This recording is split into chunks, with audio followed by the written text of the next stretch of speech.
குலசாமி என்று கூறிக்கொண்டே நெஞ்சில் குத்துகின்றனர் என பாட்டாளி மக்கள் கட்சி நிறுவனர் மருத்துவர் ராமதாஸ் வேதனை தெரிவித்துள்ளார். தைலாபுரத்தில் செய்தியாளர்களை சந்தித்து பேசிய அவர், பாமகவில் ஏற்பட்டுள்ள பிரச்சினை குறித்து நடத்திய சமரச பேச்சுவார்த்தையில் முடிவு எட்டப்படவில்லை என்றார். தலைவர் பதவியை தான் விட்டு கொடுக்க தயாராக இருந்தும் அன்புமணி நம்பவில்லை என்றார். தன்னை தேடி வந்த 14 பஞ்சாயத்துக்காரர்களும் ஒரே விதமான தீர்ப்பையே கூறினார்கள் என்றும், தைலாபுரம் வீட்டுக்குள் இருந்து பேரன் பேத்திகளோடு விளையாடி கொண்டு இருக்குமாறு சொல்கின்றனர் என்றும் கூறினார். 46 ஆண்டுகள் கட்சியை கட்டி காத்த தனக்கு இன்னும் ஓரிரு ஆண்டுகள் கட்சியின் தலைமைக்கேற்க உரிமை இல்லையா எனவும் கேள்வி எழுப்பினார்.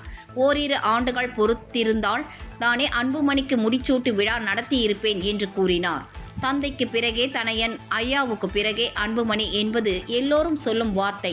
ஆனால் தந்தைக்கு மிஞ்சிய தனையன் கூடாது என்றும் குலசாமி என்று கூறிக்கொண்டே நெஞ்சில் குத்துவதாகவும் அவர் வேதனை தெரிவித்தார். மேலும் உயிருள்ள தன்னை உதாசீனப்படுத்திவிட்டு உரிமை மீட்பு பயணம் செல்லப் போகின்றனர் எனவும் அவர் அப்போது கூறினார்.